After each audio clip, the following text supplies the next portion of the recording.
Hello everyone and welcome back to the Sunny Views podcast. Apologies for last week because we didn't record an episode due to the bad weather conditions.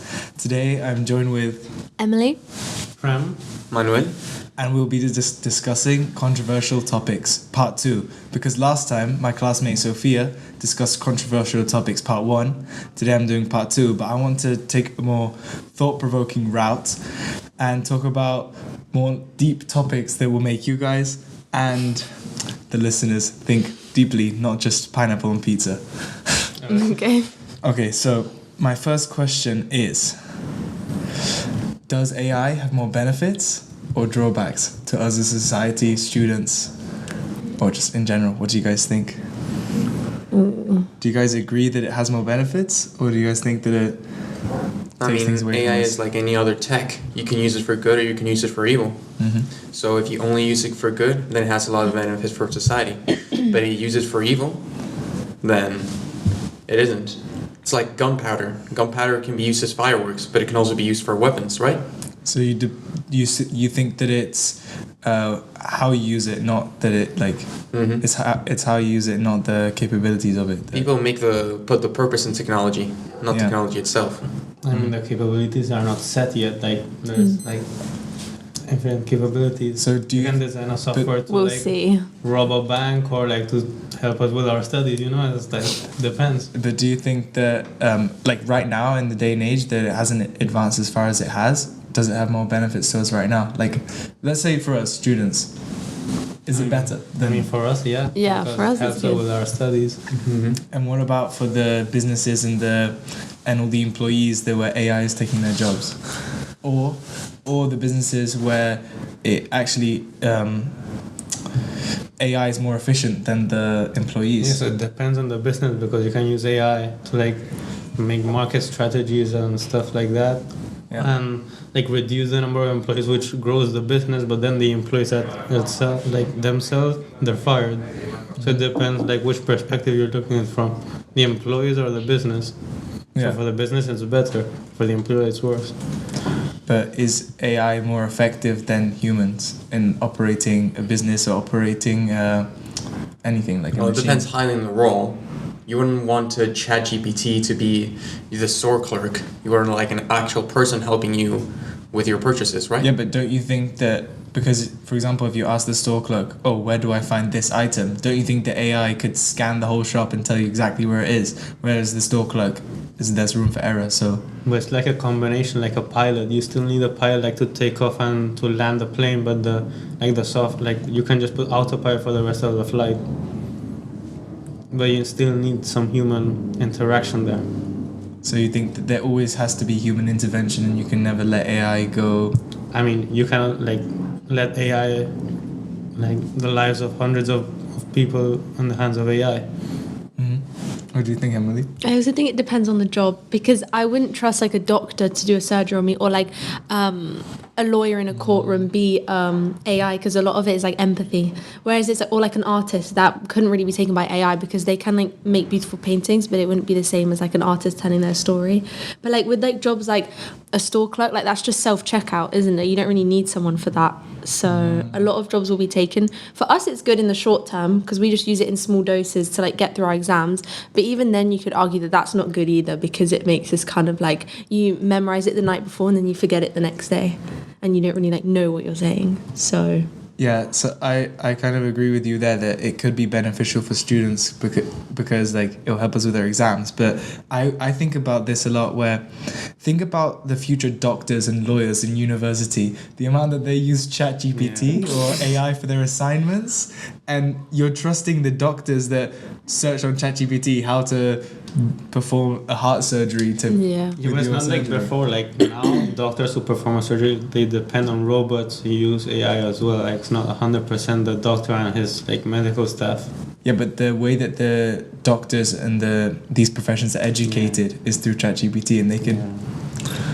So that's a point as well. I mean, depends on how you educate yourself. If you want to depend on ChatGPT, then it's your choice. True. Okay, on to my next question. Just you tell me if you like between agree and disagree in the statement, okay? Free speech should be fully free. Agree. You agree that it should be fully free. like you should say like whatever you want, no matter what, no matter if you hurt people's feelings, no matter if things change. Yeah, it's up to you what to say. What about you two? I agree to an extent. I think there should be places to say it. Like, I think there should be like a platform or like somewhere where you can say it and places where you can't say it, so you can avoid like seeing it if you don't want to. So you think there should be censorship still? Yeah, in certain areas, but like make sure the censorship's open, because a lot of censorship now is like censored, so like you don't know there's censorship, and like the news that like some people like don't know how censored it is, and like but like maybe some places should be fully uncensored, some places should be uncensored, so you can have like, for example, kids have like, speaking of AI, like they have access to like everything now, so I think parents at least should know where their kids should and shouldn't go and things like that. Yeah, I agree with Manuel. I think it should be like fully... Just everywhere, fully uncensored. Not everywhere. Like, for example, private companies are allowed to, like, for example, YouTube is allowed as a private company to allow or disallow the certain content in their website. But the government shouldn't mandate you to stop saying anything because it's either hateful or bad or a notion. Because when you're trying to convince someone, you have to risk offending them or offending someone else. If you try to self-censor you every single time, you're going to end up not saying anything because you cannot please everyone. So you also agree that shows should be like places for things, like if it can be like, of course, you're not gonna go on TikTok. You're not gonna go, I don't know, you're not gonna go try to proselytize to try to convert an atheist by telling them you're the stupidest person in the world, go to church. Like that's not a very efficient way. So does that mean you two agree with the conversion of Twitter into X by Elon Musk and unbanning all the people that were previously censored, like figures such as Andrew Tate or Donald Trump? Do you think that is good? I mean, you can, like, if Andrew Tate wants to post his stuff and then the people who watch it, then, like, if they're offended by it, then stop watching it. You know, like, I think that he can post whatever he wants and then people can interpret it and, like, feel however they want. I mean, definitely, because, like, Andrew Tate posts some stupid stuff in Twitter. Now everyone knows he's stupid. Because before, some people would say, oh, no, they're trying to stop him from telling the truth, from the Matrix, whatever. Yeah. Like what happened with Kanye, like, a few days back. Like, he just started rambling. Yeah, but that's a bit hard to say. Now like, we all know that, you know, he said he was hacked. He said he was hacked, but I don't know. But then that's a bit hard to say, like, if you don't want to see it, like, don't look. It's like saying, like, oh, if you don't want to see someone get killed, don't look at it. But it's like right in front of you. And if like someone says something on one platform, usually it gets like spread everywhere. Like, I had no idea about like all the Kanye West things until like, because I don't use Twitter or X or whatever, until I saw it on my friend's like Instagram story. I would have not known. And it's like, if it's like on one place, it's like spread everywhere. So it's like, I think that's why there should be places and it should be like kept in place. But then you can't stop people from spreading it everywhere either. So yeah, because if something controversial happens on one platform, it eventually spreads to the next. So Manuel, I actually like the point that you came up with, that free speech is not just good for expressing yourself, but it's also good to reveal people's true colors. So so do you think that suppressing people from expressing their free speech sometimes makes you have a different opinion about them than what you would have if they would have free speech? Correct, because then you have the unfiltered version of that person. Because some people say, oh no, they can manipulate you. Like, I've heard some people saying that we should ban all type of like fascist or Nazi or whatever speech from the internet. Yeah. But it's like every single time those people argue, they just sound like idiots because their ideology is idiotic. But to you it's idiotic, but like to someone like young who like doesn't know anything and that's the first thing they read, then they might think, oh yeah, actually that sounds like reasonable. Like to you it sounds idiotic, but to some people it like might actually have some sense to it, which is how like things grow, and that there's always like two sides. So yeah, like impressionable young children seeing these people talk about ridiculous things that maybe won't have a better idea than not to believe what they say. Yeah, but I mean, firstly, that's up to the parents to say that, because... But like, in the new day and age, is very different, like, very difficult for parents to restrict what their children see. Like, do your parents know everything you do online? No. Exactly. Yeah, but that's because I'm 17. They knew everything I did online when I was 7. They didn't know everything I was doing online when I was 7. Not that I was doing anything bad, but they didn't know like the games I was playing, what I was watching, who I was watching. Like, so it depends on the parent, I guess, but a lot of them don't check. Like mine didn't check. So. I agree. Okay, on to the next topic. Oh, I like this one because I completely disagree with it, and I'll start with my opinion. So, Okay. students should be graded on effort rather than results. I think that students should be graded on their results because in school you should be I think that you should be rewarded with what you would be rewarded in society. You give the highest paying jobs and the most successful or highest people with the highest social status in society, the people that have the best results. You wouldn't hire an engineer that tries the hardest. You hire the engineer that has the most innovative ideas, not the person that has the most effort, because you could spend all day reading your notes. That's lots of effort, right? But if you do like 2 hours just doing past papers, you're going to probably produce a better result than the person putting more effort into their notes. So what do you guys think? Do you guys think that students should be rewarded more on effort or their results? Completely results. Completely results based. Like if you spend 40 hours making, I don't know, a fork, I only spent 2 hours, the result is still the same. It's still a fork. Like if you So I just generated the exact same amount of value as you. I just did it in 2 hours instead of 40.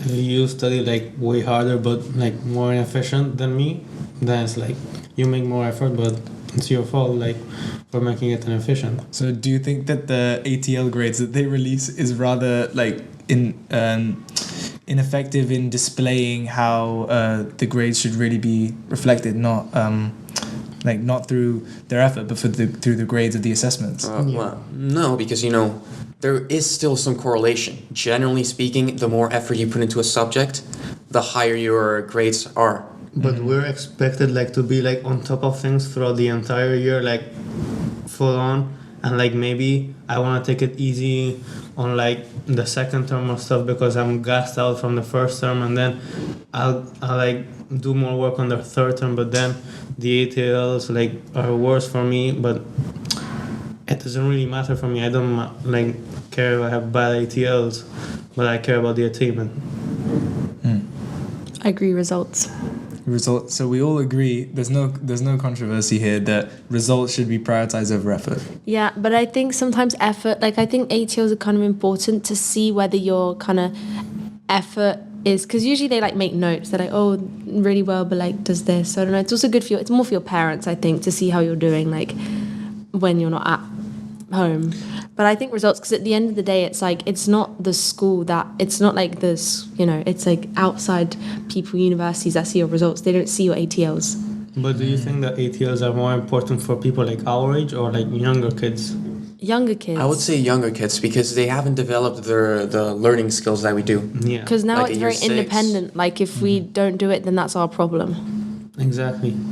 So then why do we still have ATLs? That's a big question. If it doesn't make a difference, just keep them, I guess. Okay, well, I guess we all agree on that topic, so I'll move on to the next controversial topic. Do you guys believe that... Wait, let me look at the question.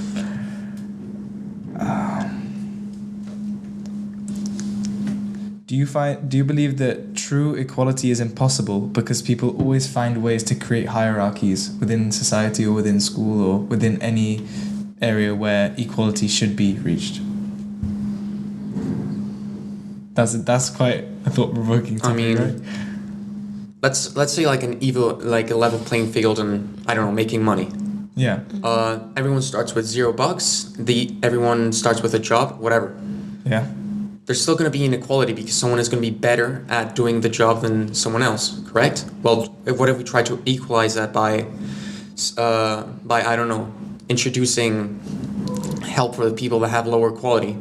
In the end, it's all going to be balanced, and that's not really fair for the people that are better at their job, Yeah.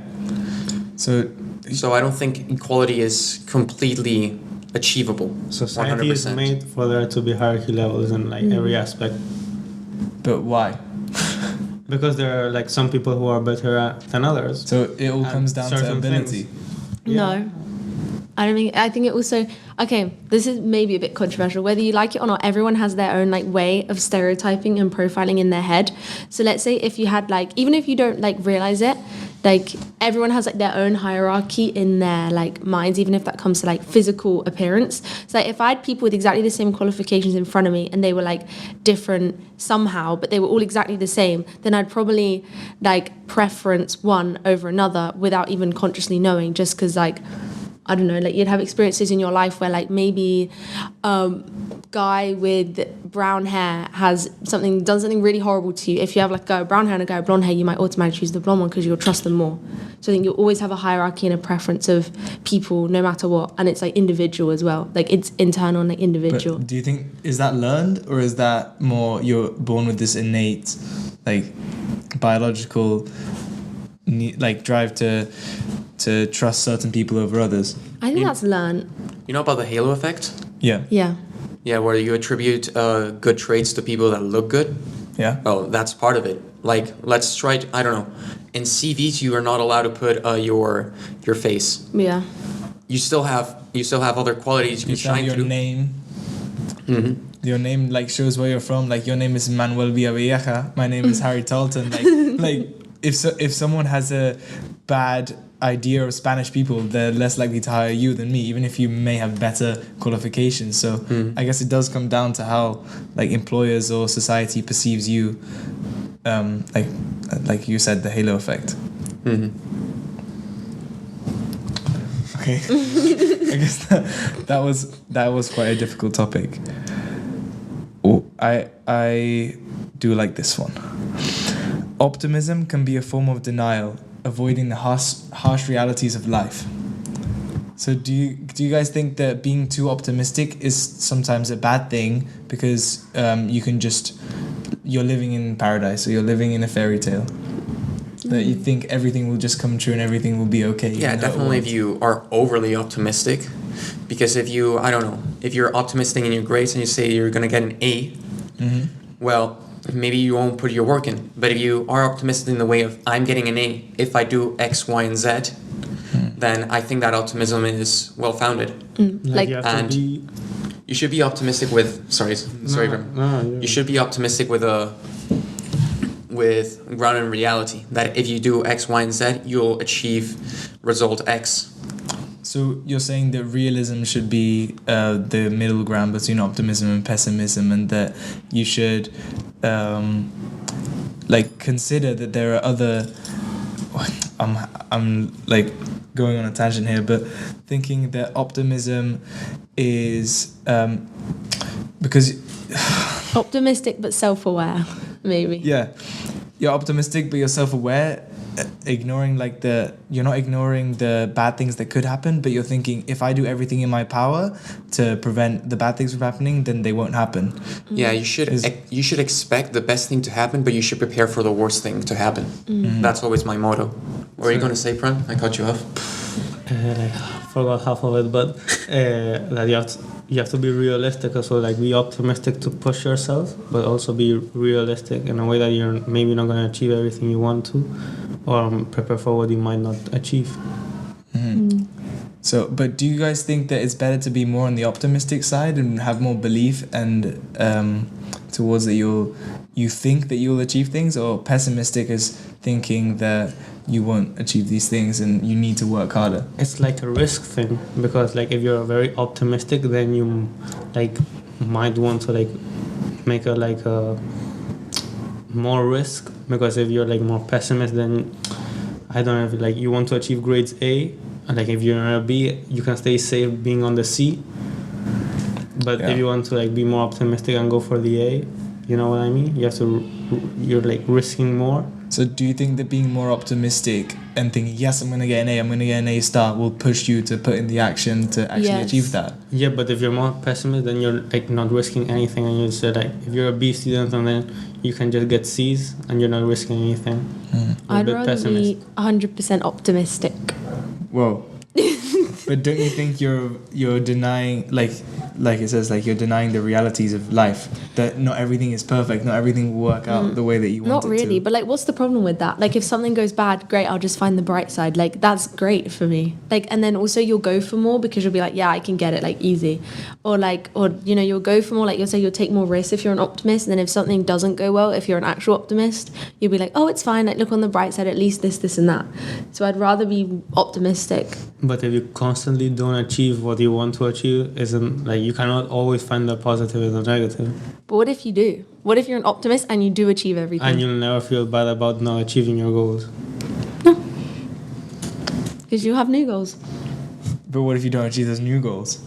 Then it's fine, you'll find new ones. Or you'll find the bright side. Because So if you you're think if you're there's a somewhere, bright side in everything? There's no harsh reality in life. I don't know. I mean, you're still alive. That's a Yeah. plus. You're breathing. So do you think as long as you're alive, it's up to like it's? You should always be grateful for the basic things, for I little think things. because if everything is not- how you look at it. Everything's perspective. But So- you're alive, but maybe you're paralyzed. Okay. So what's the good side? You're not dead. But paralyzed, how much? Like, if paralyzed from the waist down, it's fine. You can use a wheelchair. But if I'm like fully like in a vegetative state in hospital, Yeah. then I don't think I'll be having much thoughts anyway. I mean, I don't know that because like I don't know what happens when you're in a So coma. there's no But good side, no? There's no bright side there. well, if I got to that point, I'd probably like, I wouldn't mind if they euthanized me or something. So you think that you're 100% optimist until you're dead because you're always going to be alive? I don't know. That's what Manuel said. I just said I think it's best to be optimistic. If you're alive, then nothing else matters. Okay, well, You can be broke, you can be like anything. No, but I think that's biased because I've been lucky enough to live like a very like privileged, like a good life. Nothing serious and bad's ever happened to me. So I'm saying that, but I've never really lived through difficult life experiences. So Yeah, like if you're maybe like, I don't know, go to the casino and then you lose all your money, you're broke or you're homeless or something. then that like, wouldn't be great. Yeah. okay, on to the next topic, which is kind of from optimism, I guess. Do you guys think that success should be attributed more to hard work, or it's more a result of privilege, upbringing, and luck? It's a combination. Like, Do you think that Like, if you start from 0, you can work hard and you'll achieve it? Yeah, but it's way harder. Like nepotism is like, and it's like not what you know, it's who you know. Like sometimes. But don't you think you can work harder to meet new people? Yeah, you can, but it's way more difficult. Like the people who are like their parents know people or they know people have the upper hand by far. Like easy. That So you think that they automatically become more successful? Don't you think? no, but they're more likely.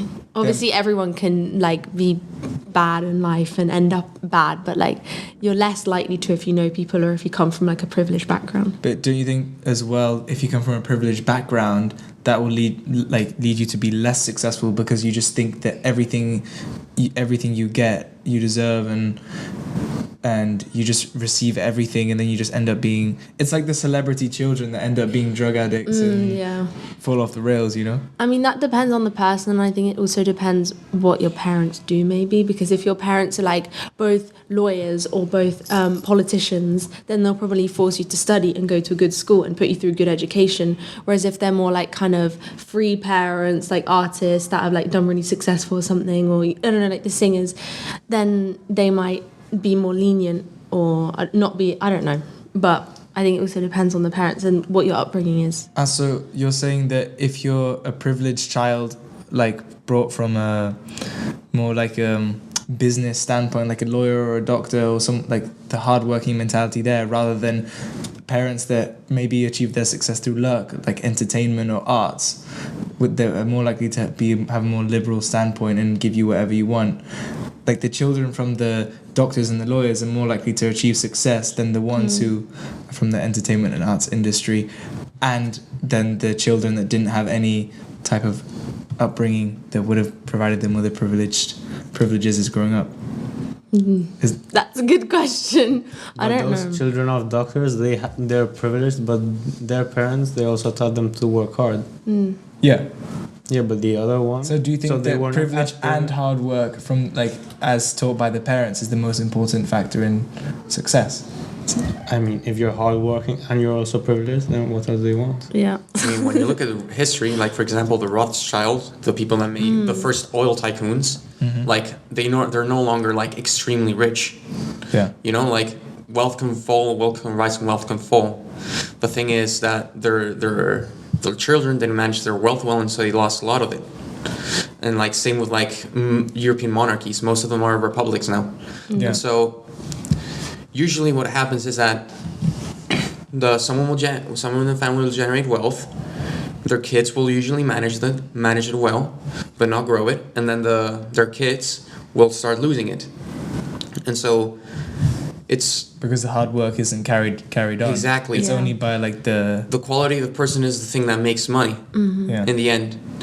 Because I mean, and then we go back to like the whole the question we did before about equality, because some of these people get the best formation from their parents. Like their parents, even though they're rich, they give them hard work, they give them skills. Would a poor kid in their same circumstances be better or worse? Like that's more nature versus nurture, you know? But don't you think a kid that has grown up maybe in poverty or not been so privileged or lucky develop more resilience and be able to strive? Like, don't you think that their growth of success would be faster than someone who was in a privileged family that was like grown up like that? Don't you think that a child that grew up in poverty has more resilience? No. You don't think so? No, because I think it goes back to the halo effect. It's like you'll achieve what you think you deserve or what you think you can achieve. And in poverty, it's very uncommon for families to like, it obviously happens a lot, and that's why like people get famous and like, oh, it's amazing they have this background. But like a lot of famous people are already rich because they've grown up with the arrogance and the like optimism of this, I'm gonna get this, I can do this. Whereas if you're poor, you're kind of pushed down and You're you're like limited by your beliefs. yeah, exactly. And like no, and like why would me, like someone who's poor and from here, ever amount to such things? So I think it like that holds people back a lot. The pessimism of the like lower class will hold them back from moving up. I disagree. I think that like people that grew up in those environments, they have so many challenges and so many things to work past that they develop the resilience to just keep going and keep pushing, and then as soon as they get, actually I kind of agree, but I disagree, because as soon as they find like an opening into their success or a way to like achieve what their goals through hard work, they keep going. But if they don't find that door in the first place, then they won't achieve Yeah, but their the goals. door doesn't usually get presented to them. It will always get presented to someone like from, obviously it's like who you know. Like if they're going for the same position, they might have the same things that they've worked really hard for, but then the other person who has the same qualifications might know the boss and they'll probably get it, unfortunately. But that's how it goes. And I think that yes, it builds resilience, but it holds them back a lot. Like, and then that window for like going into success is a lot smaller. But don't you think the person that knows the boss will try way less harder to impress the boss or work as hard as the person that doesn't know the boss that comes from a less privileged background? Don't you think that person from a less privileged background is more likely to work harder to farm like positive impressions? Yeah, but I think if you know the boss and let's say like their dad might be from the other big company, then that could be good for like relations. It like, you know, or like, oh, I owe him a favor, stuff like that. So. What do you think? Yeah, I mean it's both things. Like for example, in this school, like we can say that everybody is like privileged, you know, in the school, but not everybody is hardworking. So maybe you would think that the people who are not hardworking won't be successful, but then like you don't know. Maybe they start a business and maybe they end up successful by like luck or something, and anything can happen. Or you can be like a really hardworking person but never achieve like something successful. Like you spend your whole life like in a lower middle class job. Yeah. Yeah, so it's like it's not one or either. Okay, wait. I agree with you that all of us that go here are privileged and our parents have to be successful to have the money to pay for us to be enrolled in this school. But do you think that although there is different levels of success, like maybe some parents are more successful than others to get their children in their school, but do you guys think that the most privileged children in the sixth form versus the most hardworking ones, like how successful do you predict that they'll be in the future? I think that the more hardworking ones will get further in life than the more privileged ones. Yeah. Like if you exclude like their outside wealth, like what they generate on their own, like the more hardworking ones will like do better, I think. I think it also depends on the person, because I do believe grades aren't everything. Like, I think if two people have the same grades, same background, but one person, maybe their like personality is way more social, way more outgoing, then they're also gonna get it. And like so for example, my friend's dad, he's doing like really well right now. He has no GCSEs, but he's extremely good with people, extremely good with making relationships. He's very good at like bargaining, negotiating, and now he's got to a really high position. So I also think it depends on the person and like the traits that they possess. But we're not talking like only grades. Like that person like is hardworking in their field. I thought you were talking about only grades. Not just grades, but I'm talking about hardworking as in building your personality, building your skills outside of school as well, like reading extracurriculars books. and stuff. Well, so do you still think that the more privileged will have an advantage over the hardworking then? yes. Still. Yes, still. And Manuel, what do you think? That if you split 50-50, the more hardworking, or I mean, I guess there are some people that are the most hardworking and are the most privileged, but if you split in privilege, do you think that the more hardworking ones will go to lead a more successful life? I mean, it depends how we define success. Firstly, how we define success. Secondly, how we define hard work. Because going back to the results question. Yeah. Some people will work extremely hard, but they work in a way that's so inefficient that they might as well not work at all. Correct? Yeah. They're barely getting any results back from all that hard work. So the way that I see it is that some people have just bad habits, and like if we do a graph of like where you start and like your measured success, where you start, your privilege is like the C, like the y-axis. Yeah. But then what's really important is the gradients. Where are you going? Are you going up? Are you going down in life? And I think that's the really important part, because lots of parts of success are exponential. You might not see it now, but you will definitely see it in like 10 years. Yeah. So you think that the little improvements now are better than the... Definitely. Like each day, if you improve by a little, then you'll succeed. So basically, if you're privileged, you start with an advantage, but then anything can happen. Yeah. You can still grow even better than the privileged. Yeah. But I still think it's really naive to think that like, oh, well, if you're from not a privileged background, but you work hard, you can get somewhere. You can, but it's not that easy. Like if I'm privileged and I work hard, then I can get like way further, or I'm already born with getting further. It's like saying, oh, well, if you're homeless, you could just buy a house. It's like, it's not that easy to just so you start with an advantage. You work hard. So you just like... Yeah, I guess. What I'm saying is that everyone can improve the lights just a little bit. I don't know, even if you're poor, you can quit drinking, quit bad habits. I don't know, if you have a gambling addiction, you can try quit that. And like, there's always little things to improve. And once you start building it up, if you get like mathematically speaking, if you get 1% better every day, you'll end up being 32 times better by the end of the year. Mm-hmm. And so I think it really is about the little things that if we all start at the same level playing field, there's going to end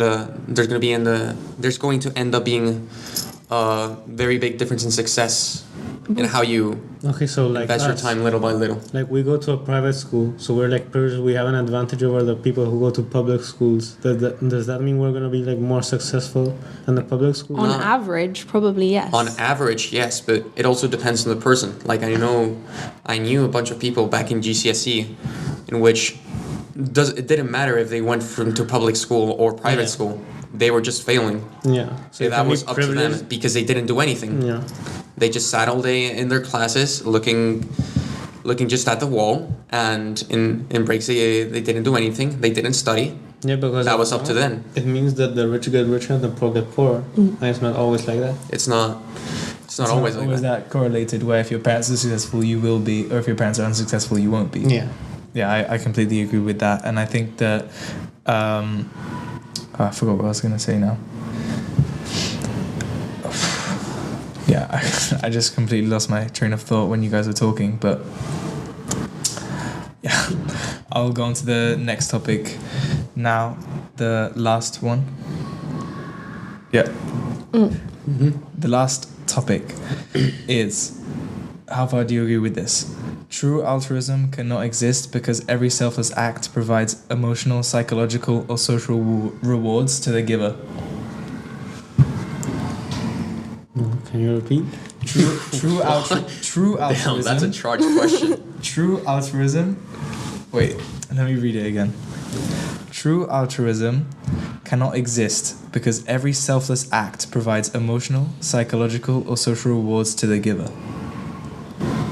I mean, if you're talking about like biochemically, then yeah, you get a release of dopamine every single time you help someone. Yeah. That's your own selfish desire to feel good. But do you think that that's the only reason why we act altruistically? I agree. I agree. I think that it can never exist because it's always for your own gain or your own to feel good. You do feel good when you do something nice for somebody But else. I think that's the main reason why all of us do things that are Like, good. would you do something for someone else even though it might not make you feel good? I mean, I don't think so. I don't think anyone would do that. Even though it's something good for the other person. Yeah. Like, for example, I don't know if like somebody has to like, I don't know, like would you go like on the floor like over a puddle or something so somebody won't have to step on Yeah. it? Like you're No, because that will make you feel good. Afterwards, it will make you feel good because you say, Like- yes, this person didn't have to go through the pain of stepping in the puddle. I think true altruism does not exist, but Yeah. normal altruism does exist. No, but I think like if I like for example, I have a last thing of whatever I wanted to eat, and my brother really wants it. It wouldn't make me happy to give it to him, but it would make me happy to see him happy after I give it to him. So I will give it to him, and then like obviously it's not good for me, but it makes me feel good because he feels good. So I don't know if you can really like. So there's some like good sentiment. Like, would you do something that's like would make you feel absolutely bad, like no positives, but still good for your brother? There's always positives Yeah, though, there's because always you're always gonna feel positive after you they'll make be them happy. feel positive. Yeah. So then you Like, will if you always do- do it for the internal gain. If you donate 50,000 to like poor children in Africa that don't have clean drinking water or food, then I think that that's just for yourself to make Yeah. yourself feel good. I don't think or look good. or look good. Exactly. I mean, And you're then that'll also make you feel helping good. people, but yeah, it's also for like personal like thought. Obviously, there are people that need to be helped, and it's good to help them. But at the end of the day, it's just for your Yeah, selfish we're all a bit feeling. like a bit selfish.